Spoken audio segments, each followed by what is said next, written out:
বিচিত্র যৌন সম্পর্ক করতে গিয়ে হঠাৎ করে মারা গেল একজন। তার মৃতদেহটাকে নিয়ে এবার কি করা যায়? মেয়েটা বুদ্ধি করে প্রথমে ফ্রিজে ঢোকালো। কেন? আর তারপরে তোশকের সমস্ত তুলো বের করে সেই তোশকের মধ্যে মৃতদেহটাকে ঢোকালো। ওদিকে দেখা যায় আরেক কেলেঙ্কারি। একটা ছেলে নাকি রাতারাতি মেয়ে হয়ে গেছে এবং তাকে থানার মধ্যে ধরে যৌন সম্পর্কে বাধ্য করে এক পুলিশ অফিসার। আরেকদিকে মানুষের বাড়ি থেকে টিভি চুরি করতে গিয়ে এক এলিয়েনের মুখোমুখি হয় কিছু ছেলে। মুভি একটা, কাহিনী চারটা। Hello and welcome to ASG story. মাঝে মাঝে এমন কিছু মুভি সামনে আসে যেগুলোর কাহিনী ভাবনা চিন্তার বাইরে, লেভেলই আলাদা। 15টা অ্যাওয়ার্ড পেয়েছে এই মাস্টারপিস মুভিটা। যদিও মুভিটা প্রাপ্তবয়স্কদের জন্য, যাদের 18 বছরের নিচে তারা ইচ্ছে করলে নাও দেখতে পারে, কিন্তু এই মুভির কাহিনী অবাক করে দেবে যে এটা কি দেখলাম। সেরা একটা south Indian masterpiece movie ASD story presents super deluxe. Movie শুরু হয়, দেখানো হয় একটা বিবাহিত মেয়ে যার নাম ভেম্বু। সে তার প্রেমিকের সঙ্গে ফোনে কথা বলছিল। সে বলছিল, আমার স্বামী এখন বাড়িতে নেই, তুমি যদি চাও তুমি এখানে আসতে পারো। কথা মতো তার প্রেমিকটা তার বাড়িতে আসে।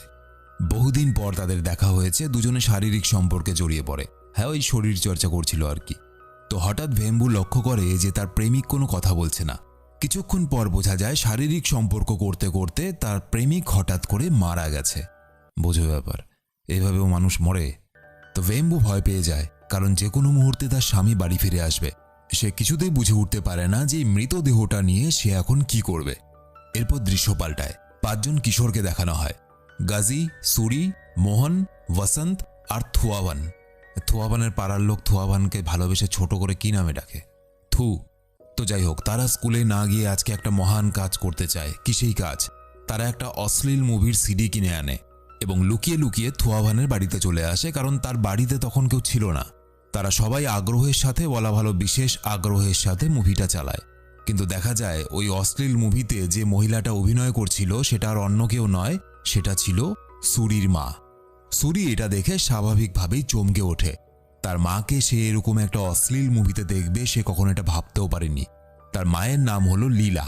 সুরি বন্ধুদের সামনে লজ্জা এবং রাগে টিভিটা ভেঙে ফেলে এবং সোজা প্রচণ্ড রেগে গিয়ে নিজের বাড়িতে দৌড়ে চলে যায়।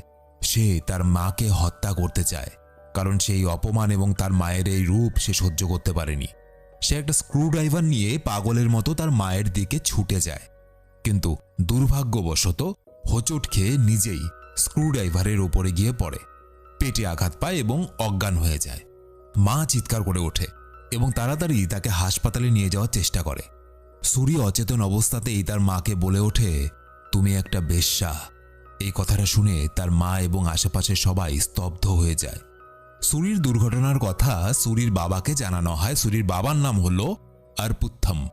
কিছু মানুষ বিশ্বাস করে অর্পুত্থমের মধ্যে কোনো এক অলৌকিক শক্তি বা কোনো এক দৈব শক্তি আছে, যার জন্য অর্পুত্থম যাকে আশীর্বাদ দেয় তার কষ্ট দূর হয়ে যায়। আসলে 2004 সালে ভারত মহাসাগরে একটা বিশাল সুনামি হয়েছিল এবং সেই সুনামির মধ্যে একমাত্র ওই এলাকার মধ্যে বেঁচে ছিল একটাই ব্যক্তি, যে হলো অর্পুত্থম। এবং তারপর থেকে অর্পুত্থম বিশ্বাস করতে শুরু করে যে ঈশ্বর যিশুর মূর্তির আকারে তাকে বাঁচিয়েছিল। এবং এরপর অর্পুত্থম হিন্দু ধর্ম ত্যাগ করে খ্রিস্টান ধর্মে ধর্মান্তরিত হয়ে যায় এবং অন্ধবিশ্বাসে ডুবে যায়। কিন্তু এই অন্ধবিশ্বাসের কারণে তার পরিবারের সঙ্গে সম্পর্ক খারাপ হয়ে যায়। তো যাই হোক, দৃশ্য আবার পাল্টায়। দেখানো হয় আরেকটা পরিবারকে, যেখানে একটা ছোট ছেলেকে দেখানো হয় যার নাম রসকুট্টি। সে নিজের বাবার জন্য অপেক্ষা করছে। তার বাবার নাম হলো মানিক্কম। তার বাবা নাকি শোনা যায় 7 বছর আগে তার পরিবারকে ছেড়ে কোথাও চলে গেছিল, এতদিন পরে আবার ফিরে আসছে। পাড়ার সব মানুষ জড়ো হয়েছে তার বাবাকে দেখার জন্য, কিন্তু তার বাবা যখন আসে দেখা যায় তার বাবা অর্থাৎ মানিক্কম শাড়ি গয়না পরে একদম নারীদের মতো সেজে এসেছে। অবাক ব্যাপার, আর অবাক হয়েও যায় সবাই। কিন্তু কেন হঠাৎ মানিক্কম এই রূপে 7 বছর পরে ফিরে এসেছে? আসলে মানিক্কম পুরুষ হয়ে জন্মালেও সে মেয়েদের মতো জীবনযাপন করতে চাইতো। আমাদের সমাজে এরকম অনেক মানুষকে দেখা যায় এবং এই জন্য মুম্বাইতে গিয়ে সে নিজের লিঙ্গ পরিবর্তন করিয়েছিল। এখন সে নিজেকে শিল্পা নামে পরিচয় দেয়। সে নিজের ভেতরে কোনো একটা নারী সত্তাকে অনুভব করে। তো যাই হোক, ওদিকে দেখা যায় ভেম্বু অর্থাৎ যার প্রেমিক ওই শরীরচর্চা করতে গিয়ে মারা গেছে, সে তার প্রেমিকের মৃতদেহটাকে তার স্বামী আসার আগেই লুকিয়ে রাখে। তার স্বামীর নাম হচ্ছে মুগিল। তো সে বাড়িতে আসার পর ভেম্বু তাকে ভয়ে ভয়ে কথাটা জানাতে চায়, কিন্তু তখনই হঠাৎ অনেকগুলো প্রতিবেশী চলে আসে তার বাড়িতে। ভেম্বু আরও ভয় পেয়ে যায়, কিন্তু মুগিল তাদেরকে ভালোভাবে আপ্যায়ন করে, কারণ তার ধারণাই ছিল না যে বাড়িতে তার বউ তার প্রেমিকের মৃতদেহ লুকিয়ে রেখেছে। সে চা বানানোর জন্য দুধ নিতে যখন ফ্রিজ খোলে, তখন সে দেখতে পায় ওই লোকটার মৃতদেহ। সে চমকে ওঠে। সে ভেম্বুর দিকে তাকায় এবং বুঝতে পারে এটা ভেম্বুরই কাজ। মুগিল তার প্রতিবেশীদের সামনে এমন ভান করে যেন কিছুই হয়নি। এরপর ভেম্বু আলাদা ঘরে মুগিলকে সবকিছু সত্যি সত্যি জানায়। মুগিল প্রচণ্ড রেগে যায়, কিন্তু এই ঘটনাটা যদি কেউ বাইরের কেউ জানতে পারে তাহলে তার সম্মান নষ্ট হবে, তার পরিবারের সম্মান নষ্ট হবে। আসলে ভেম্বুকে জোর করে বিয়ে দেওয়া হয়েছিল। বিয়ের পর ভেম্বু এবং মুগিলের মধ্যে কোনো বোঝাপড়া ছিল না, কোনো ভালোবাসা ছিল না কোনো শারীরিক সম্পর্ক। কিন্তু ঘটনাচক্রে তারা দুজনেই এখন এক খুনের ঘটনায় জড়িয়ে পড়েছে। ভেম্বু আসলে মুগিলকে এই ঘটনায় জড়াতে চাইছিল না, কিন্তু কোনো উপায়ও ছিল না। অন্যদিকে দেখা যায় থুয়াভানকে। সে ভয়ে কাঁদতে থাকে, কারণ তাদের বাড়ির টিভিটা ভেঙে গেছে। কারণ তাদের বাড়িতেই তো তার বন্ধুরা মিলে সবাই ওই অশ্লীল মুভিটা দেখছিল। তো যাই হোক, সে ভাবতে থাকে যে আমার বাবা মা যখন বাড়িতে চলে আসবে তখন আমি ফেঁসে যাব, কারণ টিভিটা তো ভেঙে গেছে আমাদের। তাই সে গাজী এবং বসন্তকে নিয়ে সিদ্ধান্ত নেয় তারা তিনজন মিলে বিকালের মধ্যে টাকা জমা করবে এবং একটা নতুন টিভি কিনে নিয়ে আসবে। কিন্তু টাকা আসবে কোত্থেকে? টাকা জোগাড় করার জন্য তারা একটা গুন্ডা দলের কাছে চলে যায় এবং সেখানে গিয়ে কিছু কাজ চায়। প্রধান গুন্ডাটা বলে যে আমার এক শত্রু আছে, ওর চায়ের মধ্যে বিষ মিশিয়ে ওকে মারতে হবে, যদি পারিস তাহলে টাকা দেব। তারা এরকম কাজ আগে কখনো করেনি, কিন্তু পরিস্থিতির জন্য তারা এটা করতে রাজি হয়ে যায়। দৃশ্য পাল্টায়। আবারও মুগিলকে দেখানো হয় সে কোনোভাবে মৃতদেহটা লুকানোর পরিকল্পনা করছে। সে প্রতিবেশীদের সঙ্গে গল্প করে তাদের ব্যস্ত রাখে এবং অন্যদিকে ভেম্বু মৃতদেহটাকে ফ্রিজ থেকে বের করে নিয়ে একটা ঘরে যায়। প্রথমে মুগিল সিদ্ধান্ত নেয় মৃতদেহটাকে টুকরো টুকরো করে কেটে কুকুরদেরকে খাইয়ে দেবে, কিন্তু চাকু নিয়ে যখন সে মৃতদেহটা শরীরের অঙ্গ কাটতে যাবে দুজনেই ভয় পেয়ে যায়। শেষ পর্যন্ত কেউই সে মৃতদেহটাকে কাটতে পারে না। এরপর মুগিল আরেকটা প্ল্যান করে। সে বিছানার তোষক থেকে তুলো বের করে সেই তোষকের মধ্যে মৃতদেহটাকে ঢুকিয়ে নেয় এবং তার পাড়া প্রতিবেশীদেরকে বলে যে আমার কিছু কাজ আছে, তো তোষকটা নিয়ে আমাকে বাইরে বেরোতে হবে। তো তোষক নিয়ে ঘর থেকে বেরিয়ে পড়ে। ওদিকে সুরির খবর শুনে তার অন্ধবিশ্বাসী বাবা আরপুত্থাম সরকারি হাসপাতালে চলে আসে। হাসপাতালে ডাক্তাররা বলে যে এখানে ওর কোনো চিকিৎসা হবে না, ওকে কোনো একটা বড় হাসপাতাল বা প্রাইভেট হাসপাতাল, নার্সিংহোমে নিয়ে যাও। কিন্তু আরপুত্থাম মনে করে এই দুর্ঘটনা তার জীবনের পাপ কর্মের জন্যই হয়তো ঘটেছে, তাই সে জোর করে সুরিকে প্রভু যিশুর মূর্তির কাছে নিয়ে যায় চিকিৎসা করানোর জন্য এবং লীলাকে বাইরে থেকে বন্ধ করে দেয়। আরপুত্থাম কাঁদতে কাঁদতে ভগবানের কাছে নিজের ছেলের জন্য প্রার্থনা করতে থাকে। লীলা অত্যন্ত ভয় পেয়ে যায়, কারণ সুরিকে হাসপাতালে নিয়ে যেতে দেরি হলে তার মৃত্যুও ঘটতে পারে। তাই সে সেখানকার কাউন্সিলরকে ডেকে সে দরজাটা খোলায় এবং তাড়াহুড়ো করে নিজের ছেলেকে সেখান থেকে নিয়ে চলে যায়। অন্যদিকে মুগিল এবং ভেম্বু মৃতদেহটাকে এমনভাবে গাড়িতে বসায় তাকে দেখে মনে হচ্ছিল কোনো জীবিত মানুষ। তাকে অনেক দূর অবধি নিয়ে যাওয়ার পর রাস্তার মাঝে মুগিল ভেম্বুর ওপর রেগে যায়।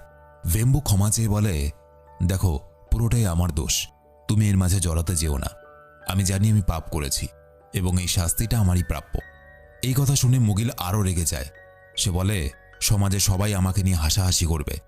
তারা যখন এসব কথাবার্তা বলছিল দূর থেকে কেউ একজন তাদের ভিডিও করে নিচ্ছে, অর্থাৎ কেউ একজন তো আছে যে কিনা তাদের পিছু করা শুরু করেছে।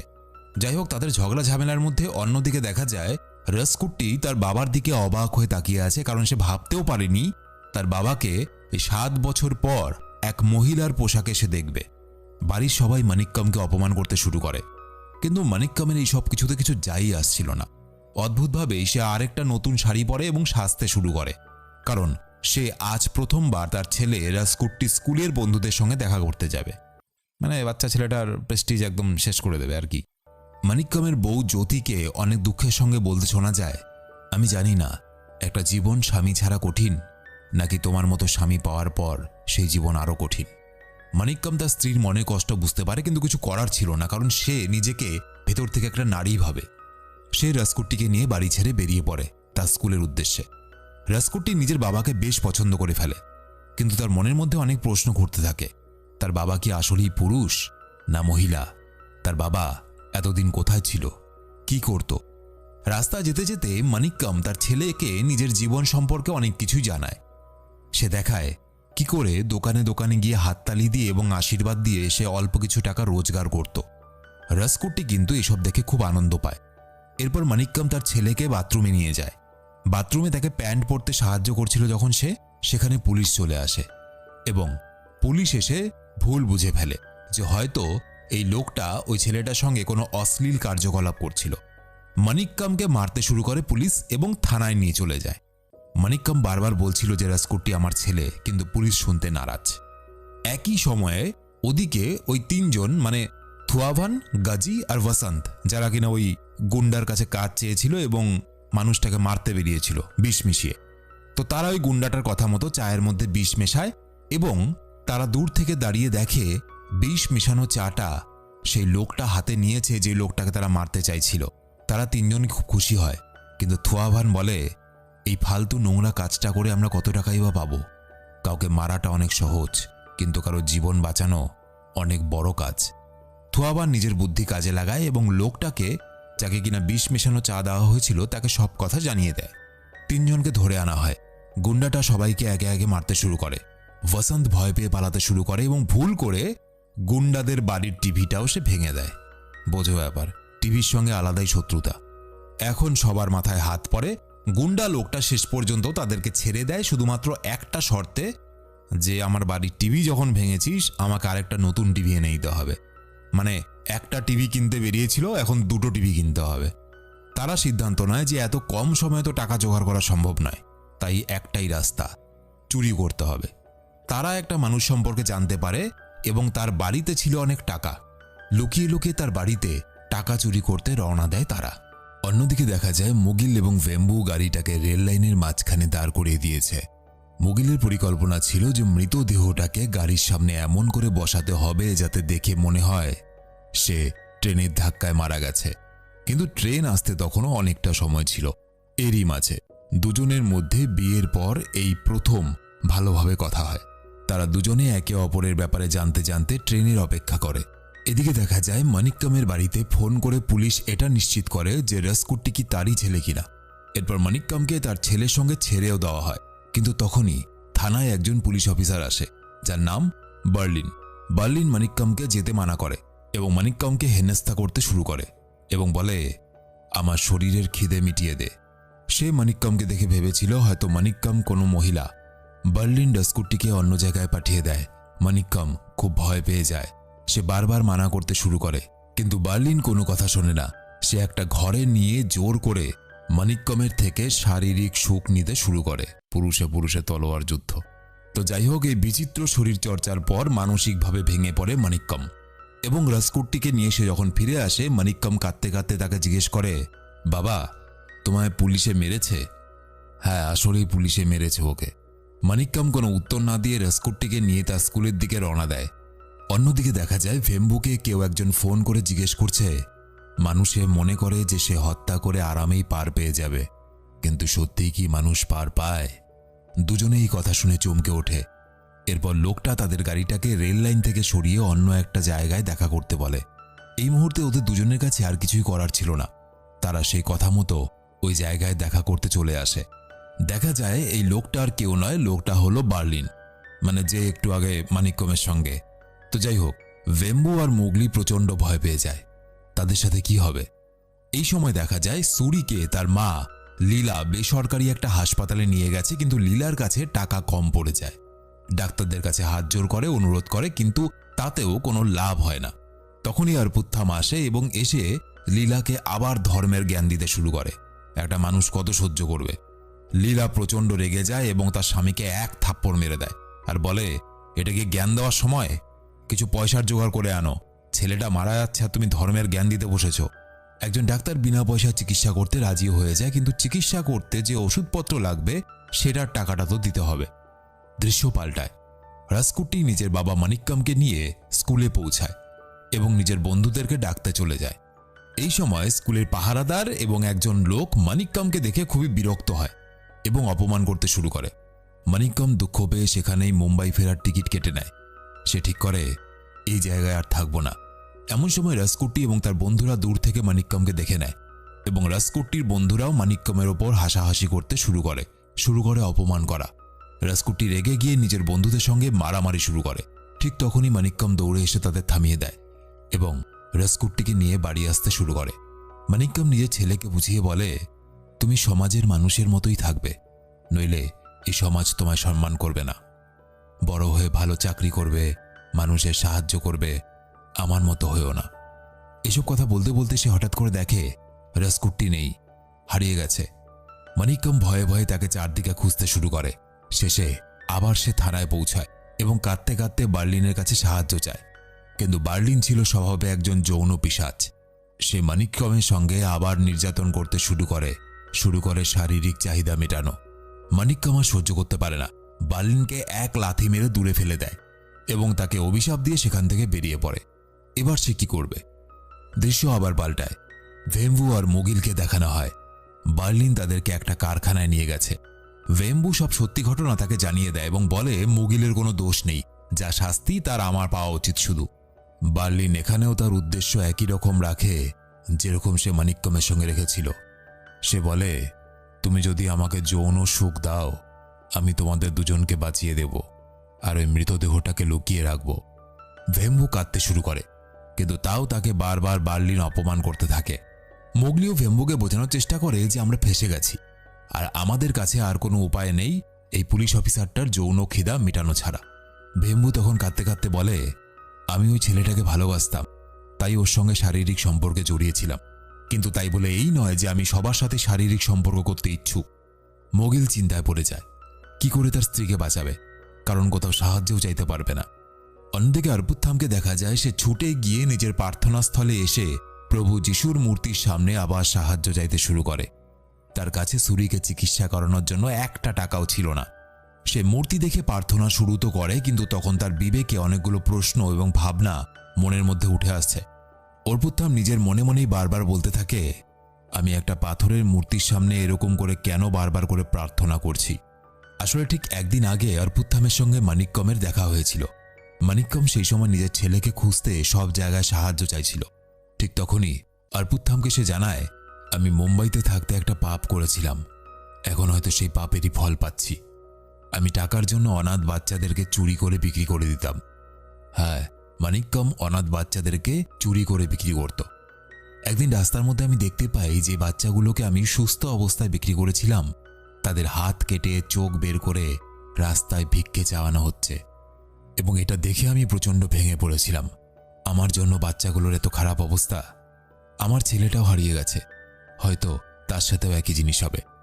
এই কথা শুনে অর্পুত্থাম ভীষণ রেগে গিয়েছিল এবং মানিক্যমকে অবহেলা করে সেখান থেকে চলে যেতে থাকে। তখনই মানিক্যম একটা চমকে দেওয়ার মতো কথা বলে। সে বলে, যখন 2004 সালে সুনামি এসেছিল তখন আমি মরতে চেয়েছিলাম, কিন্তু লাখো মানুষের মধ্যে আমিই কেন বেঁচে গেলাম? একটা যিশুর মূর্তি ধরে আমি বেঁচেছিলাম, কিন্তু কেন? এই কথা শুনে অর্পুত্থাম স্তব্ধ হয়ে যায়, কারণ মানিক্যমও ঠিক একই রকমভাবে একটা যিশুর মূর্তির কথাই বলেছিল, যেটা ধরে সে সুনামির সময় বেঁচে গেছিল। তার বিবেক কেঁপে ওঠে। সে বুঝতে পারে মানিক্যম তো সেই পাথরের মূর্তিটাকে কখনো ঈশ্বর মনে করেনি, সে সেটাকে যিশুর মূর্তি বলে মনে করেনি, সে শুধুমাত্র একটা পাথর ভেবেছিল। তাহলে সে কেন বাঁচল? সুতরাং আমাকেও হয়তো কোনো ঈশ্বর বাঁচায়নি, আমিও ভাগ্যের জোরেই বেঁচে গেছিলাম। এই কথাগুলো মনে পড়তেই অর্পুত্থাম, যে কিনা যিশুর প্রচণ্ড হয়ে ভক্ত ছিল, হঠাৎ করে যিশুর মূর্তিটা ভেঙে ফেলে আর দেখা যায় সেই মূর্তি থেকে কয়েকটা হীরের টুকরো গড়িয়ে পড়েছে। অর্পুত্থাম অবাক হয়ে যায়। অবশেষে সে হীরের টুকরোগুলোর সাহায্যে নিজের ছেলের চিকিৎসা করাতে সক্ষম হয়। অর্থাৎ যে ঈশ্বরকে সে অবিশ্বাস করেছিল, সেই ঈশ্বর যাওয়ার সময়ও তাকে সাহায্য করে গেল। কিন্তু এই হীরেগুলো কি করে ওই যিশুর মূর্তির ভেতরে ছিল? আসলে ওই তিনটে ছেলে, থুয়াভান, গাজী এবং বসন্ত, তারা ওই লোকটার বাড়িতে যখন চুরি করতে যায়, তারা টিভি থেকে একটা খবর শুনতে পায় যে একজন বিদেশি কিছু হীরে চুরি করে সেটাকে অনেক চালাকির সাথে লুকিয়ে পালিয়ে যাচ্ছিল। কিন্তু জাহাজে যাওয়ার সময় তাকে সুনামির মুখোমুখি হতে হয় এবং তার চুরি করা জিনিসপত্রগুলো হারিয়ে যায়। হতে পারে সেই বিদেশি কিছু হীরে ওই যিশুর মূর্তির ভেতরে লুকিয়ে রেখেছিল, যে মূর্তিটা দুর্যোগের সময় অর্পুত্থামের কাছে এসেছিল, এবং সেই মূর্তিটা ভাঙার ফলেই সে হয়তো হীরেগুলো পেয়েছে। তো যাই হোক, এরপর থুয়াভান, গাজী এবং বসন্ত যখন চুরি করে বাড়ি থেকে বেরোতে যায় তখন তাদের সাথে একটা মেয়ের দেখা হয়। অদ্ভুত ব্যাপার হলো, তারা যা ভাবছিল মনে মনে সেটা বাকিরাও শুনতে পারছিল, অর্থাৎ তারা মনে মনেই কথা বলতে পারছিল। গাজী মেয়েটাকে মনে মনে জিজ্ঞেস করে, তুমি কে? মেয়েটা হঠাৎ করে নিজের জামা খুলে ফেলে এবং দেখা যায় মেয়েটা কোনো মানুষ নয়, এলিয়েন। বাইরের জগৎ থেকে পৃথিবীতে এসেছে এবং তার কাছে অনেক অদ্ভুত শক্তি আছে। সে নিজের আসল রূপ দেখানোর পর তাদেরকে বুঝিয়ে বলে, আমার একজন সঙ্গীর দরকার। মেয়েটা গাজীকে নিজের অদ্ভুত শক্তি দিয়ে একটা কপি বানিয়ে নেয়, মানে ওর মতো দেখতে আরেকজনকে বানিয়ে নেয়। একটা গাজী সেই মেয়েটার সঙ্গে থেকে যায় এবং আরেকটা গাজী নিজের বন্ধুদের সঙ্গে টিভি কিনতে চলে যায়।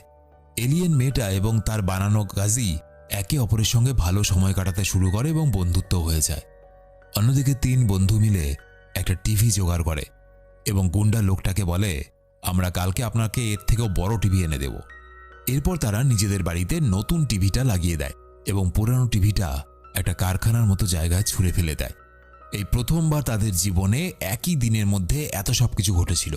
তো যাই হোক, তারা সব সমস্যার সমাধান করে এবং তারপর তারা কি করে, তারপর তারা আরেকটা অশ্লীল মুভি দেখতে চলে যায়। মানে লাইফে 3টে মানুষের এত ঝড় একদিনের মধ্যে, তারপরও অশ্লীল মুভি দেখার মুড আসে। ওদিকে মানিক্যম নিজের বাড়িতে ফিরে আসে এবং দেখে তার ছেলে বাড়িতেই আছে। সে রাজকুট্টিকে জড়িয়ে ধরে আদর করতে শুরু করে, কিন্তু রাজকুট্টি রেগে একটা ঘরের মধ্যে দরজা বন্ধ করে ঢুকে পড়ে। আসলে রাজকুট্টি দেখে নিয়েছিল তার বাবা আবারও মুম্বাই যাওয়ার জন্য টিকিট কেটেছে। রাজকুট্টি তার বাবাকে বলে, তুমি আমাদের ছেড়ে আবার চলে যেতে চাও? আমায় একা ফেলে চলে যাবে? এই সমাজ তোমার সঙ্গে অনেক খারাপ ব্যবহার করে, কিন্তু আমি আমার মা, আমরা দুজন তোমাকে এইভাবেই পছন্দ করি। আমরা তোমার সঙ্গে থাকতে চাই বাবা। মানিক্যম কেঁদে ফেলে। জীবনে এত ভালোবাসা সে কারো কাছ থেকে পায়নি। টিকিটটা ছিঁড়ে ফেলে, সে আর কোথাও যাবে না। রাজকুট্টি তার বাবাকে খুশিতে জড়িয়ে ধরে। তাদের পরিবার আবার মিলিত হয়ে যায়। এই পরিস্থিতি থেকে বাঁচার জন্য তারা অন্য কোনো প্ল্যান করছিল। মুগিল মনে করে যে বার্লিন যখন মৃতদেহটাকে লোকাবে তখন তারা ভিডিও করে নেবে এবং তারপর তাকেই ব্ল্যাকমেল করে নিজেরা সেখান থেকে পালিয়ে যাবে। কিন্তু বার্লিনের গাড়িটা খারাপ হয়ে যায়, তাই সে বলে, আগে তোমার সঙ্গে যৌন মিলন করব, তারপর মৃতদেহ লোকাবো, নয়তো দুজনের বিপদ আছে। মুগলির হাতটা সে গাড়িটার সঙ্গে বন্দি করে রাখে এবং বেম্বুর কাছে এগোতে থাকে। বেম্বু কাঁদতে থাকে, তাকে বাঁচানোর মতো কেউ ছিল না। মোগল অসহায়ভাবে নিজের স্ত্রীকে দেখতে থাকে। হঠাৎ ওপর থেকে একটা টিভি এসে সজোরে বার্লিনের মাথায় পড়ে এবং বার্লিন সেখানেই মারা যায়। এটা ছিল সেই টিভি যেটা থুয়াবান এবং তার বন্ধুরা ছুঁড়ে ফেলেছিল। মনে করো, কারখানার মধ্যে টিভিটা ছুঁড়ে ফেলেছিল, তো সেই টিভিটাই বার্লিনের মাথায় এসে পড়েছে। বেম্বু এবং মোগল চমকে যায়, টিভি কোত্থেকে উড়ে এলো। যাই হোক, মোগল নিজেকে মুক্তি করে এবং খুশিতে লাফাতে থাকে। সে ভাবতেও পারেনি একটা ভাঙা টিভি তাদেরকে বাঁচিয়ে দেবে। তো এবার তাদের কাছে একটা নয় 2টো মৃতদেহ হলো।